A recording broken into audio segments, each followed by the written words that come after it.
Hello, and welcome to another edition of Capper Comparison Picks.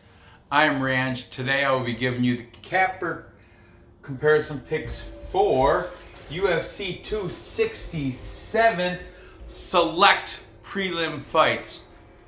Here's the deal, guys. You know I've been working out of town a lot. This week I've got to go to Queens, New York City, Flushing, Queens. So I can't cover all 15 fights. I don't have the time. It's kind of, it sucks. But yeah, I leave tomorrow. I don't come back till Thursday night. So I had to select 4 prelim fights, and I'm going to select 4 main card fights. Of course, I'm going to put the main and co-main event in there. I'm going to pick 2 others. And that's all I can do this week. And I'll still try to make I'm still going to do the live stream on Friday night with BC Dave. Thanks for the shirt, by the way, BC Dave. They came in, like I said. But anyway, I just wanted to put that out there for those that are looking for a video from me every day like I usually do. And it's not going to happen this week. However, I do have 4 prelim fights and 4 main fights, but before I get into anything, let's talk about the shitty week I had last week for UFC Vegas 41. I'm not going to get too crazy into it. If you guys watched my drunken live stream with Dave, like Real News MMA pointed out, I did dodge 3 bullets and made a 3-fight parlay right at the end of the show that saved my ass. I'll get into that when we get to it. And these are not in order. I just put them in the order that I wrote them, so it's not. So anyway, like everybody else, I did take Jonathan Martinez to beat Zavlad Lavashvili. He did. Next, not in order, but on my sheet, I had Laureano Staropoli. He came up short against Jamie Pickett in a lackluster fight. Jamie Pickett got a decision victory there. So I'm 1-1, okay? Then Jai Herbert. TKO round 1 over Karma Worthy. I did prop pick that. I picked it perfect to the prop. And that was one of those 3 parlay pieces that I put into the live stream with Dave. Then I went on a risk and took Maria Oliveira because she was the plus money underdog with a huge height and reach advantage over Tabitha Ricci, but I was wrong there. Tabitha Ricci showed that she's the better, overall fighter, got the decision. And this is where I went real bad. Well, I got Mason Jones. He beat David Onama. Close fight though. Man, this is a decision. That kind of shocked me. David Onama, dude. Keep an eye out for that guy. He's got some potential. I'm telling you. But anyway, yeah, here's where I went real bad. Look at all that red. Okay. I took Jun Young Park. He got TKO'd by Gregory Rodriguez. Iron Turtle wasn't so iron that night, was he? Then I took I don't know why, but I took Daniel Lacerda. I think it's because he had that, I know it's his UFC debut, but I think it's because he had a complete 100% finish rate. And Jeff Molina is just, I don't know. But anyway, Jeff Molina proved that Daniel Lacerda is not quite ready for UFC by knocking him out round 2, TKO stoppage, whatever. Then I thought Lavinia Souza was going to put Randa Marcos out of the UFC because Randa Marcos was 10-11-1. Now she's 11-11-1. 1-1-1-1-1. So be it. Randa Marcos beat Souza by decision. That's my worst. Lost all 3. The Paw Patrol pillow? I did. It's up there, isn't it? No, I took it upstairs. All right. Go. Then we've got,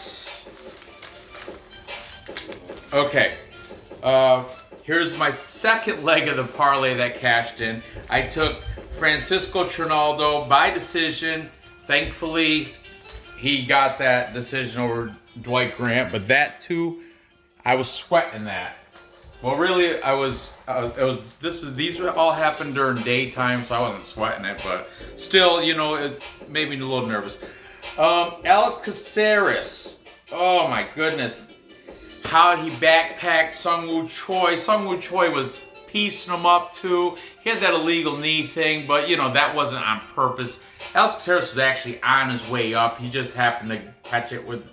Anyway, Alex Caceres got the backpack body triangle and submitted him in round 2. If you run that back 10 times, Sungwoo Choi would win 8 of those 10 times. But hey, it's MMA. You can't, you know.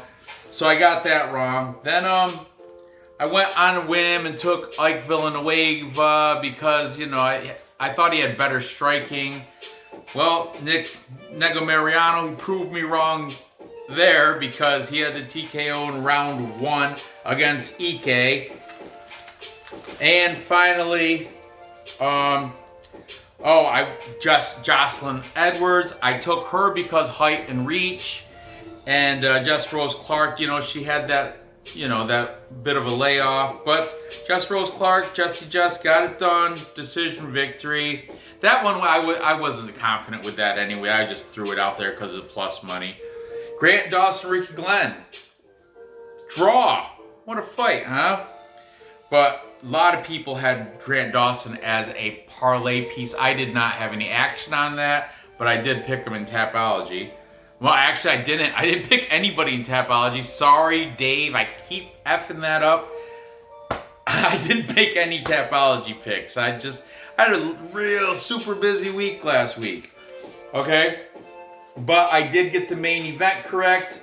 I got Marvin Vettori. He won by decision. I thought he was going to do it within distance. But Paulo Costa proved he does have a little bit of cardio for a muscle-bound guy. And he did make it to the end, making for a decision. It was a great fight. Marvin Vettori got the victory there. And that was my saving grace because I, on the show, watched the playback on the live stream, intoxicated live stream from a hotel room. I said, originally I was like Souza, Choi, and somebody else that lost. But then I was like, I don't like those odds. Let's switch it. And then I took Jai Herbert, Francisco Trinaldo, and Marvin Vettori, 3-leg parlay. Dave, I haven't spoke to him since, but Dave put a $250 bet on that and cashed $1,000 for that 3-leg parlay. That's why you guys tune into the live stream every Friday.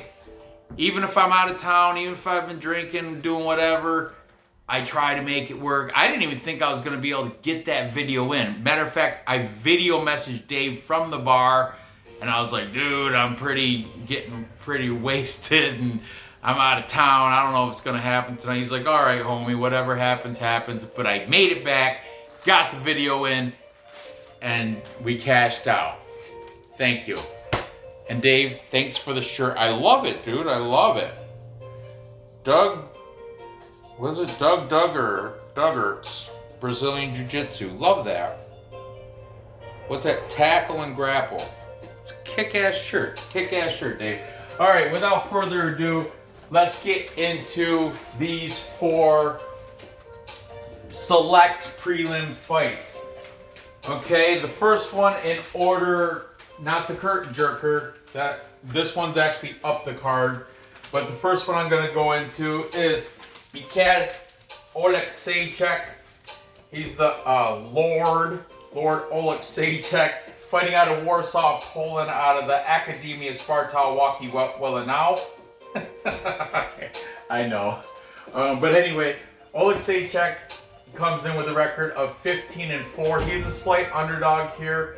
This was plus 133, which I wrote last night, but I just checked. It did move to a plus 128. I'm not going to fix it. Close enough. And he's taken on the UFC debut newcomer in Shamil Gamzatov, undefeated, coming from the PFL. Actually, he's he's a newcomer, but he's not. This is not his debut. His debut was against Klidson Abreu, in which he won split decision. Coincidentally, Klidson Abreu now is down in the PFL. Gamzatov, that's where he came from for the Russian. He fights out a Russian top team. Gamzatov is got a slight. Cat door. You that sneaky little rascal.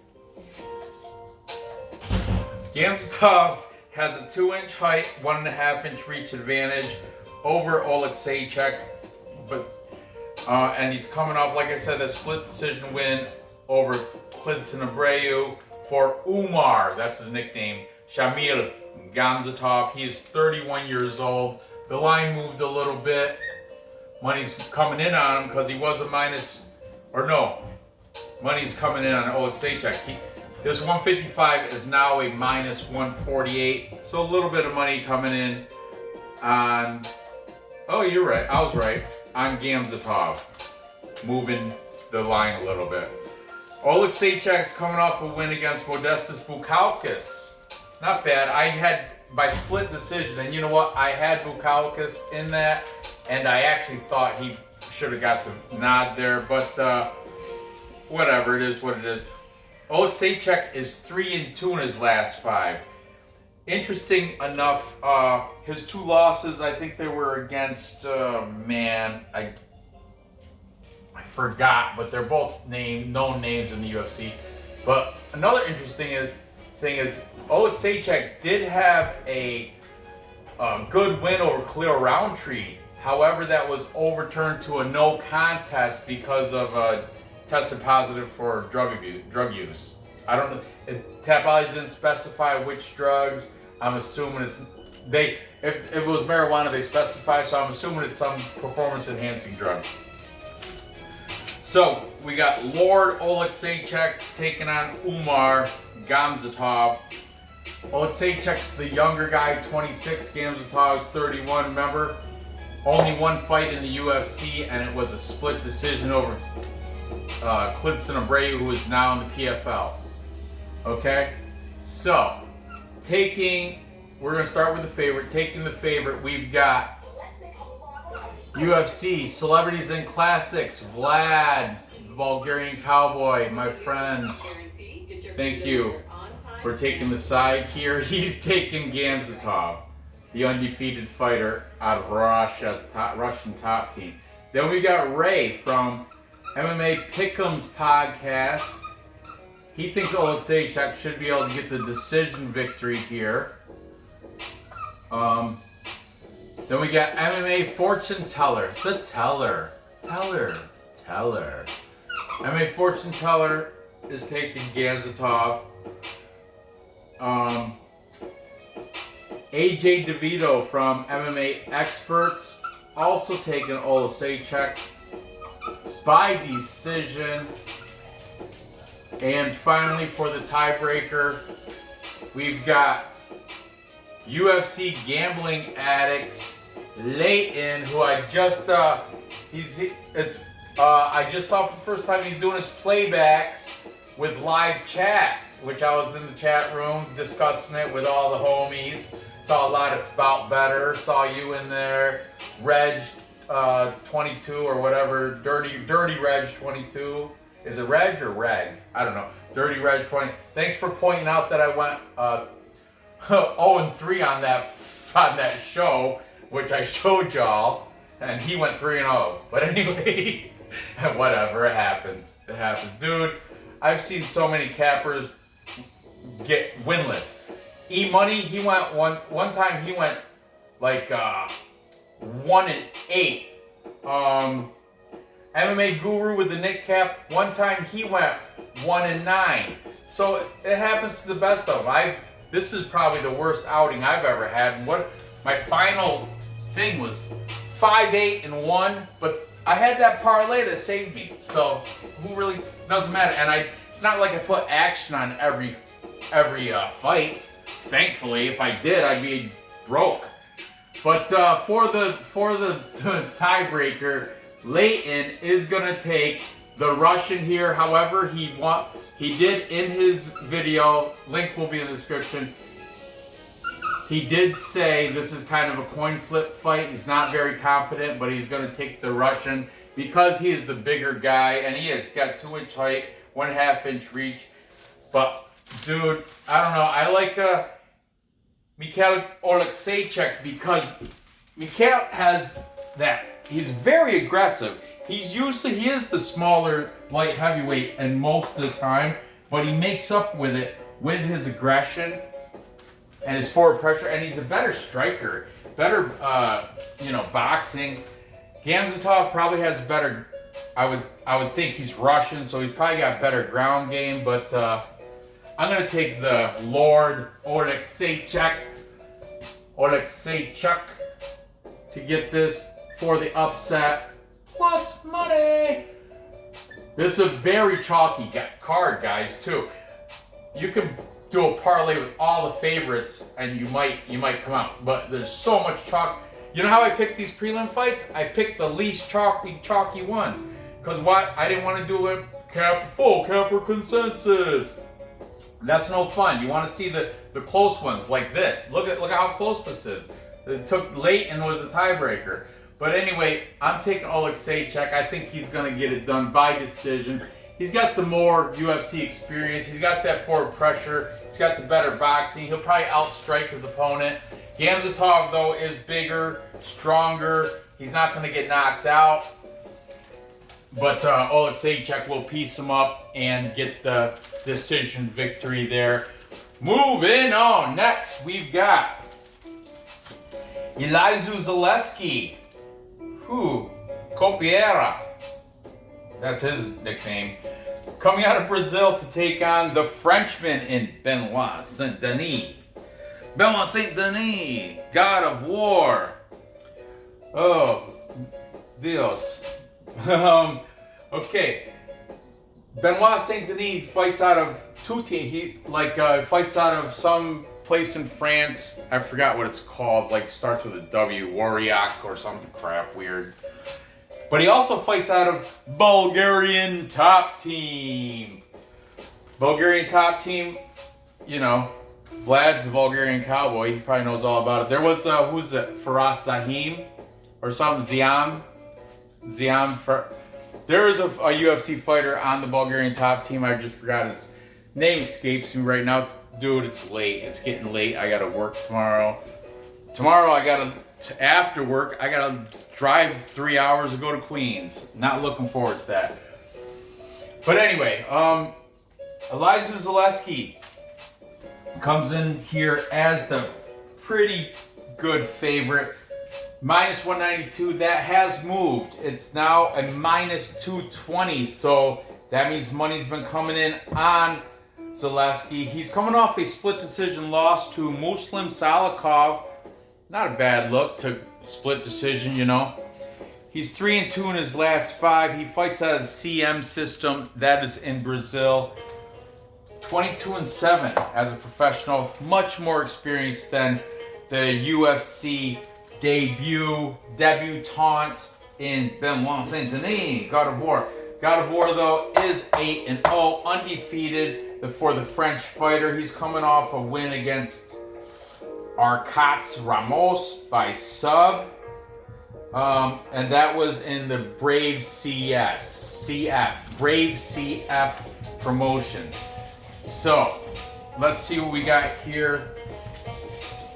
Saint-Denis, plus 167. That is actually now a plus 185, meaning money has been coming in on Zaleski. Let's see what the cappers have to say here. Taking the favorite, we've got MMA fortune teller. The teller. I'm gonna go right down this list, man. This is one of those, like I said, chalky card. Tons of people taking the favorite. That's why I don't really mind that I'm not covering every fight. So why do I want to cover a fight when everybody knows no one's gonna take the underdog? You know? MMA fortune teller is taking Zaleski. MMA experts, AJ DeVito, also taking Zaleski by knockout in round 2. I like when you prop it, bro. Like when you prop it, that's how you get that plus money. KO round 2, that'll definitely be plus money. Ray, you too, from the MMA Pick'ems podcast. And you know what? Coincidentally, same thing. Round 2 knockout for Zaleski. Then we've got Vlad, CNC, celebrities, UFC celebrities and classics. His first pick was fight doesn't go the distance, but range makes me take a side. I'll take Zaleski. His second pick is Zaleski. So if you're saying fight doesn't go a distance, we're going to say Zaleski within distance. Prop it out, okay? And finally, the contrarian picker. UFC gambling addicts. And he knows, he said, Leighton said he's going out on a limb with this because he knows that Saint-Denis is the underdog, but he thinks it could happen, so why not? He's taking it. He didn't say method, did he? No, he didn't say method, but still, he doesn't have to at plus 185. That's the nice plus money for UFC gambling addicts. However, I cannot take the UFC debutante to beat the veteran guy, Zaleski. Like I said, Zaleski went to split decision his last fight with Muslim Salikov. Yeah, I gotta take the Brazilian here. I'm taking Zaleski to get it done. You know what? I'm gonna say KO round 2. That's why, you know, got a couple smart guys taking that prop too. So we'll go with that. Yes? Hey. What's up? You clean? You clean? Finally. This is past your bedtime. You know you gotta go to bed. I know, my tablet just died. Alright, well, get up there. So I think you to get my other one. Okay, good. Get up there, go to bed. Bye-bye. I'll see you in a little while. Alright. Moving on. Next. Featherweight fight between Zubara, Tukugov, and Ricardo Hamos. Okay. Tukugov comes in here as the favorite at minus 170. That did not change. He's taking on, how do you say that? Carcasinha. I'm thinking. I think it's pronounced Carcasinha for Ricardo Hamos, the Brazilian. At plus 145. Hamos 15-3, only 3 losses. However, he is 3-2 in his last 5, and he's coming off a decent win against Bill Algeo, which I remember I did have Hamos picked in that card. I didn't place money on it, but I did have him in the parlay of the show. I forgot if I won anything on that. He's the younger fighter here for Hamos, 26 years old. Tukugov is 30 for the Russian. A lot of Russians in this. You know, this fight, this card is in Abu Dhabi, so you got to consider they got a lot of Russian. It's like all you got to do is go south. All these Russians go south, and you're there in Abu Dhabi. So let's get back into this. Let's talk about the favorite here. Is how I like to start with the favorite. He fights out of the Kripos Fight Club in Russia. He's actually part of the Team Eagle, the Khabib team. You know, he's loyal to Khabib. You know that whole bus incident where McGregor and Khabib had that little, or no, remember when Khabib had a bunch of guys jump into the octagon after a fight and stuff, and well, Tukugov was one of those boys. He's definitely Team Eagle. Definitely was one of those boys. I like that, the little drama like that stuff. Tukugov Warrior is coming off a loss though against the striker Hakeem Dawodu. That was a split decision loss, I had Tukugov too. I was going with the Russian there. That cost me. He also fights he's listed as American Kickboxing Academy in California, aka eBay's. That's your boy. That's your favorite place, right? Tukugov, 2-2-1 in his last 5. Look at this record, 19-5-1. And Hamos, the underdog, 15-3. It's just odd, okay? But Hamos is fighting out of Alpha Male, it's in California, and China Team. But don't get it twisted, it's not in China. China Team is in Brazil. The reason they call it China Team is because the head coach is Gilmer China. That's his name, Gilmer China. Yeah, if you pull up on Tapology, their logo has a guy that looks Chinese. It's weird. I don't know, but it's in Brazil, and Gilmer China is the coach. That's why they call it the China Team.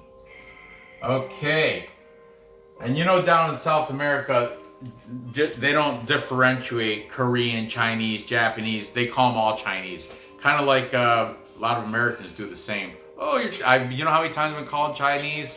And I'm not. I'm Korean, half Korean. But still, doesn't matter. Let's see what we got going on with these. Oh, I forgot to mention, Ricardo Hamos, 4-inch reach advantage. That might come into play here. Remember, Tukugov, he got that split decision loss to Hakeem Dawodu. Not by grappling. He's Russian. He can grapple. He's on Team Eagle. Dagestani. They can all grapple. But he got the split decision loss to Dawodu. I'm just saying. Just pointing that out there. And he's got a worse record than Hamos, too. And he's the favorite. So let's start out with the favorite. We've got Leighton. Start with him since I've been ending it with him. Leighton is taking Tukugov, the Russian here. We got the MMA fortune teller also taking Tukugov. AJ DeVito from MMA Experts saying Tukugov by decision. Pick'ems, that's Ray from the MMA Pick'ems podcast, also saying by decision. Then Vlad is also taking Tukugov, but he thinks the fight is going to go the distance, so we're going to say Tukugov decision. If it goes the distance and you take Tukugov, that's what it means, right?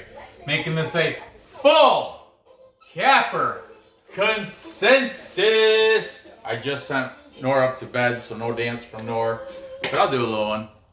Throw some lucky pearls at you, since I'm going to be taking the upset here. I'm going to go on a flyer. Like, I know I'm just, Look at the record. Look at this plus money. Look at the recency bias. Hamos coming off a win over Bill Algeo. Tukugov coming off, that's the thing though. He's coming off that loss to Hakeem Dawodu.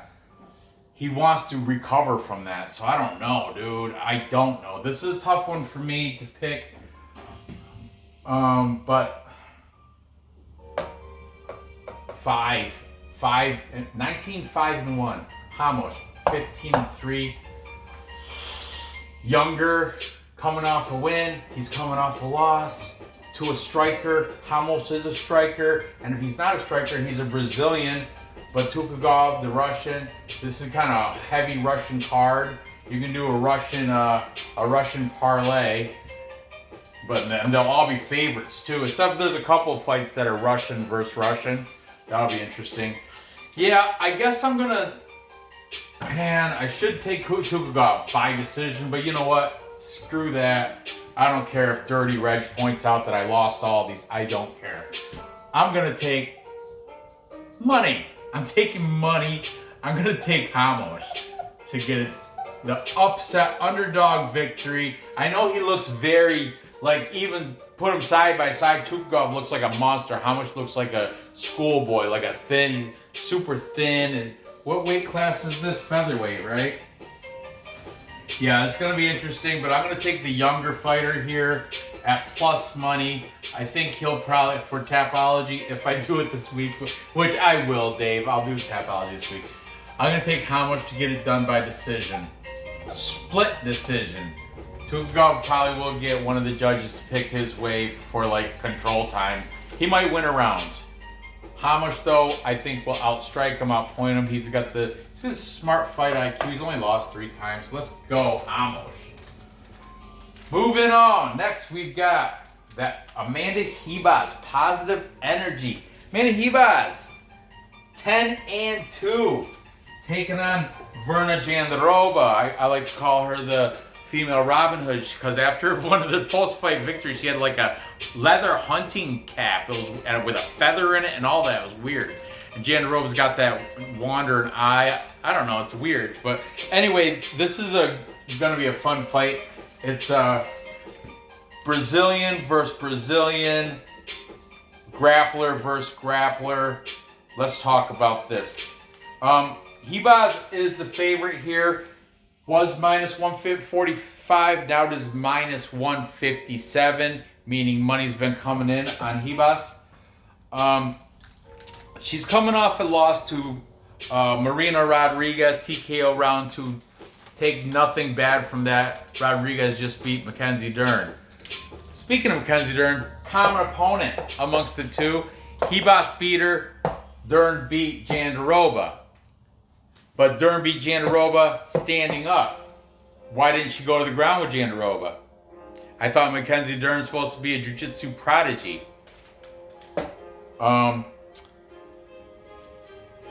Here, Ribas beat Dern unanimous decision, and it was a close. Both these girls have good grappling. If it comes to stand-up, I think Ribas might be a better striker than Jandiroba. Jandiroba fights kind of stiff. She does throw, and like I said, she stood up with Mackenzie Dern that whole fight and took the L. Dern got the decision victory over her. Okay, let's see where these girls fight out of. Ribas fights out of her own gym, Ribas Family, which has 2. The head coach is a guy, his last name's Ribas. I don't know if that's her dad, brother, boyfriend, husband. I have no idea. Then there's another guy on the list aside from her that's also Ribas. That's probably brother. But one of them could be a boyfriend or husband. I'm sorry. Or probably maybe they're just all related, like father, son, and sister, daughter. I have no idea. No idea, but there's 3 people on Ribas Family team named Ribas. However, she also trains out of American Top Team in Coconut Creek. Take that for what you will. Amanda Ribas is 4-1 in her last 5. Like I said, she coming off that loss to Marina Rodriguez. She also her other loss 10-2 was to Poliana Viana. How'd she lose? KO, round 1. Yeah, interesting. They're the same height. Ribas does have a 2-inch reach advantage over Jandiroba. Beat it. Virna Jandiroba, Carcara. I think that's how you say it. Not Kai Cara, France. Carcara. C-A-R, accented A. Oh, get out of here. She's coming off a win against Kanako Murata. Doctor Stoppage, round 2. Like I said, she has that loss to Dern. Her other loss, 17-2. Her other loss is to Carla Esparza. She lost to both her fights by unanimous decision. Ribas lost both her fights by knockout, TKO. Marina Rodriguez, round 1, TKO. Who's the other girl that beat her? Poliana Viana, round 1, TKO. Oh, I'm sorry, Marina Rodriguez, round 2, TKO. Because you know what? The first round, Ribas won it. Took her down a lot. I want to say 3-4 times. Controlled her, all that. She should have went that route in round 2, but did not. And look what happened. She tried to stand with her and got knocked out. All right, let's see what the cappers have to say about this one. It's kind of tight. It's going to be fun.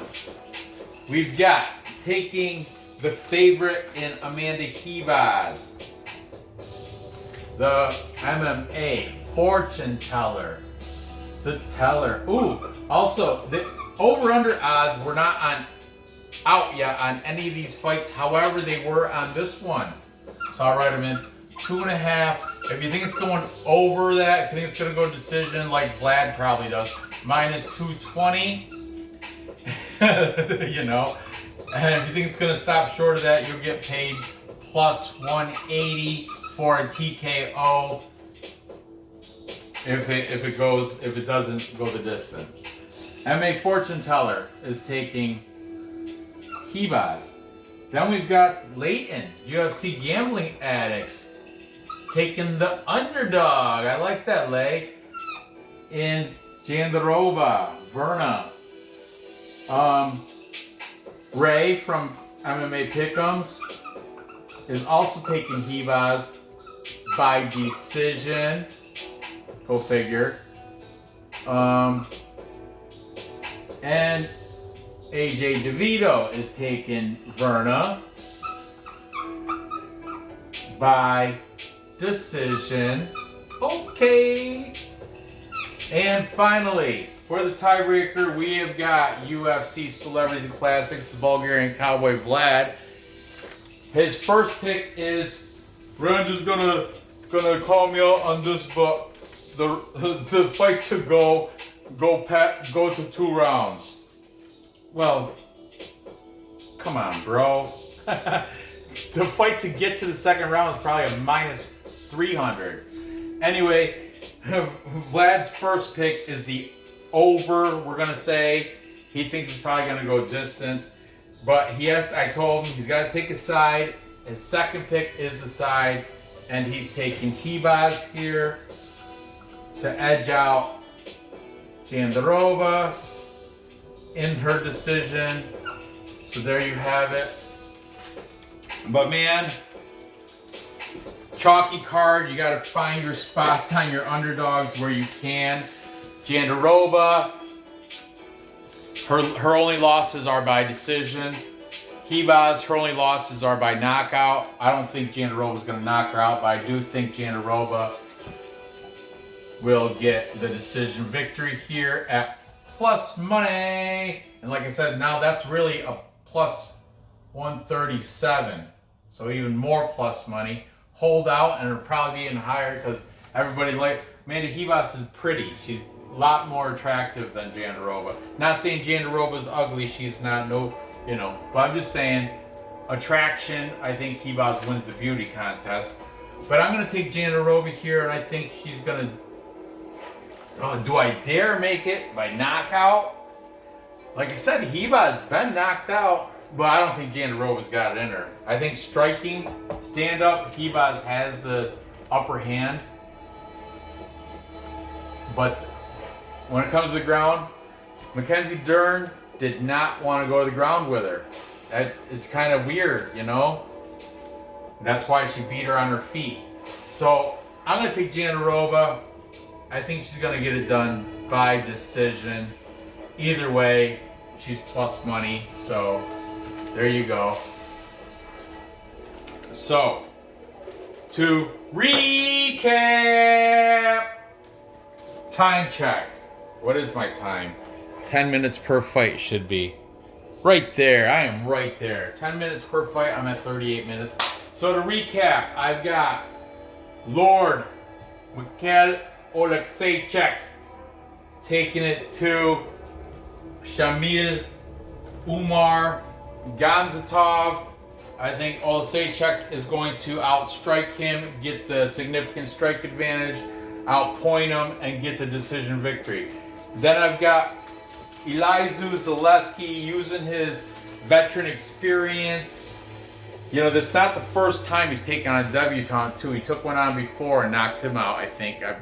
But yeah, definitely, he finished him. I don't know if it was a knockout or submission or what, but I remember seeing that he finished a debutant. I forgot who it was. But anyway, I'm taking Zaleski to get it done. KO round 2 with these guys, Ray and AJ DeVito from MMA Experts. I think he's going to get it done round 2. He should. That should make that a plus number for sure if you do the method and the round. Then I've got Ricardo Hamos, plus money against the full. I'm the only contrarian against the full capper consensus. Call me crazy. Tell whoever you want. I don't really care. It's my money. I'll do what I want. It's my money and I want it now. I'll get it when Ricardo Hamos surprises the world and beats Zubara Tukugov. And then finally, I've got the other underdog upset in Jandiroba. Look, I got 3 plus money underdogs and only one in a chalky card. The whole card's chalky too. You can pick all the favorites, parlay them, and you might have a chance to get a perfect card. But I'm taking 3 underdogs right on my 4-fight prelim picks. Taking Jandiroba to get the decision victory over Amanda Ribas. I do like Amanda Ribas, and I'm kind of on the fence with that, but I'm going to go with the plus money in the female fight. So there you have it. Gather the info. Place the bets. Cash those tickets. I appreciate you watching. Give me that thumbs up. Go ahead. Leave your comments. Point out my mistakes. Or applaud my bravery. I'm taking 3 underdogs here. I appreciate all comments either way. Thanks for watching. Good luck on your bets. And I will see you probably later this week with the main card fights. I'm not doing it out of a hotel. But I'll probably do it Thursday when I come back home. If I do have to stay another day, because sometimes that happens, then I guess I'll have to do it live with BC Dave. So anyway, thanks for watching, and I'll see you next episode. Good luck on your bets.